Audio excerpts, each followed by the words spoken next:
In the deserts of Arabia, an insurgency war was raging years before I got to France. Tribes of Bedouins had united to fight a war that was very different from the one we fought in the trenches. Using small, mobile units, they challenged the might of an empire, and they were rallied around the ideas of a single, influential warrior. Ideas of freedom and change.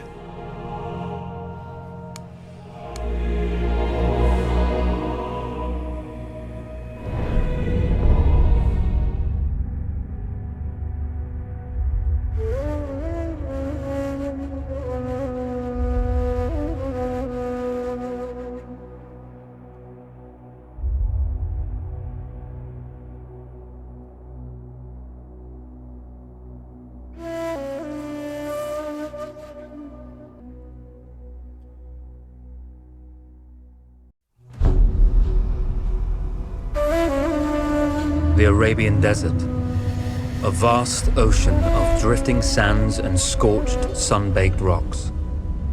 Beneath these endless dunes, oil, the lifeblood of our new mechanical century. For more than 400 years, the Ottoman Empire has ruled these lands, controlling all that's to be found here. But the Ottomans do not rule unopposed. Small bands of Bedouin rebels have united to overthrow the empire.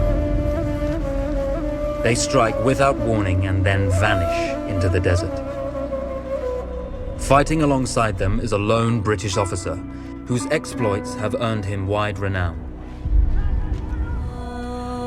The world has taken to calling this man Lawrence of Arabia. In the desert, you rely on good planning, but you also hope for a dash of luck. And luck was with us when we learned of a recently derailed Ottoman train carrying a most interesting piece of cargo.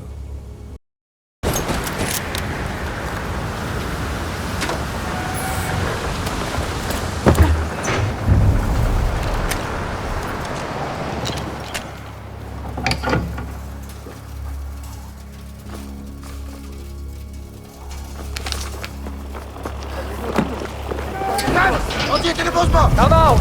It's over!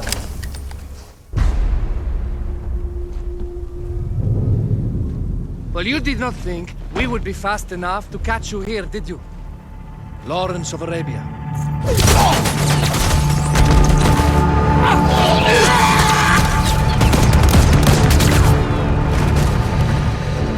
Actually, I was rather depending on it. Lawrence. Well, this is very clever.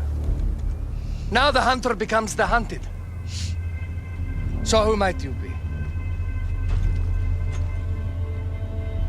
How enchanting you are, my dear. Ahmed. I'll show you enchanting.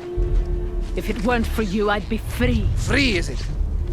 You'll be free when you're dead. And I'm happy to tell you, the Empire intends to grant you all this freedom very soon.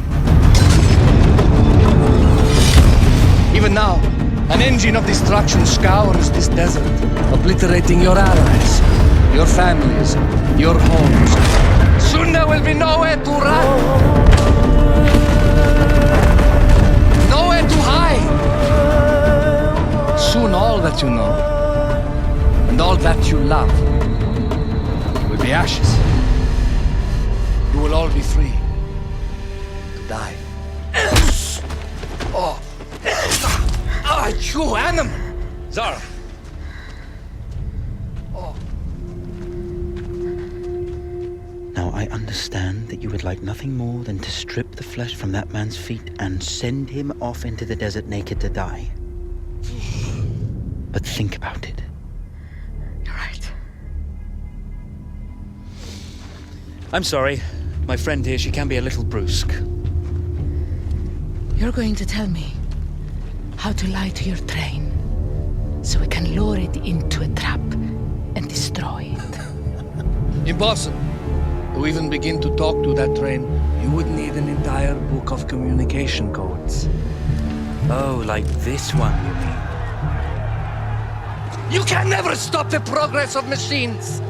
One day, the whole world will take your lands and the precious black gold beneath its sands. We shall see, my friend.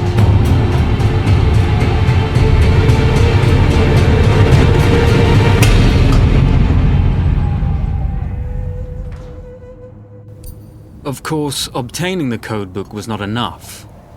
To destroy this Iron Dragon, this Canavar, as the Ottomans had named it, we had to send it 3 encrypted messages telling it to stand down. There were Ottoman outposts scattered along the railroad tracks.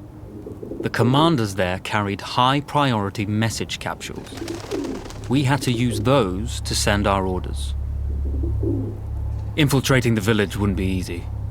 A full detachment of Ottoman soldiers had occupied it. The Ottomans had chosen an isolated location for their desert outpost. It seemed lightly defended. It was also well stocked with arms and equipment. The ancient ruins were all that remained of a civilization now lost to time.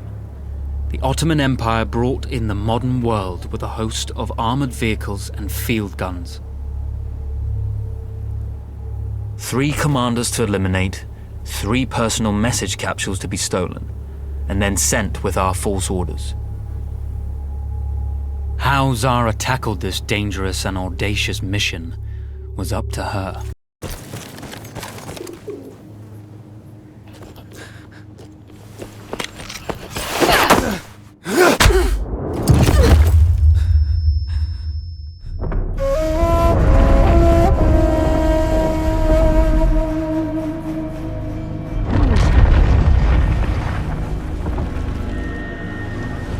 You see, the message had already been sent, my dear. Not the message you would have wanted. Lawrence was such a good host. It almost seemed rude to escape. I made sure to note the location of Lawrence's camp, of course. Which means the train knows too.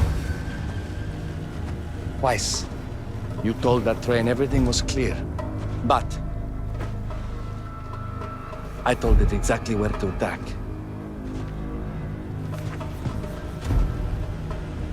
The beast has your scent, my dear.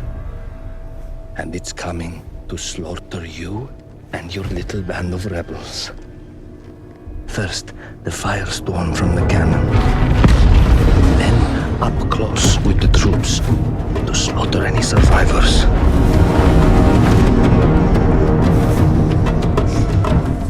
The legend of Lawrence of Arabia dies tonight.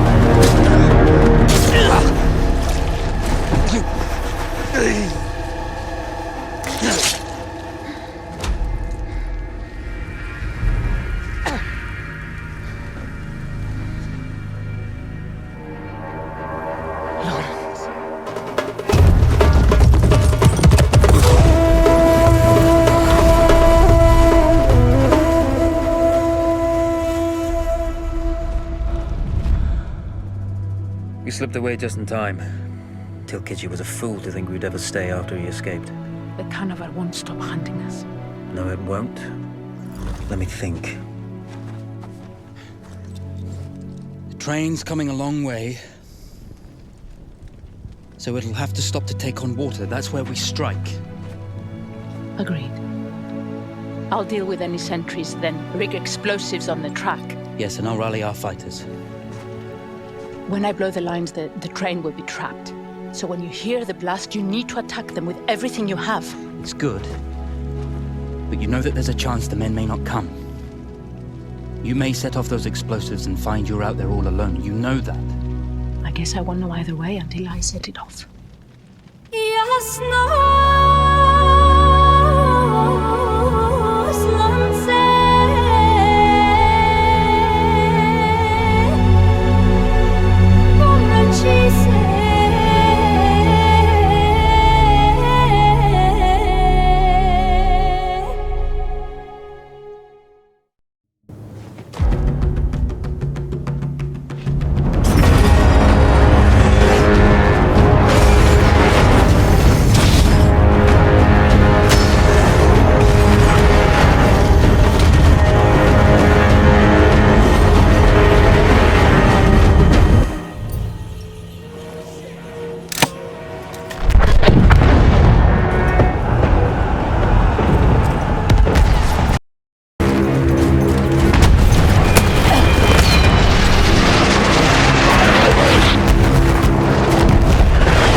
Vengeance can be a sweet or bitter brew.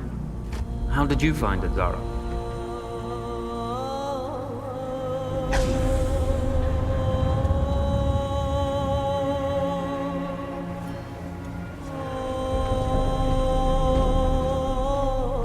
And you're right, we do need to think bigger, act bigger. Maybe even the Suez Canal.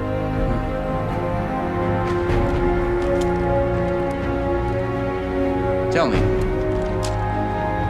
what do you know about battleships?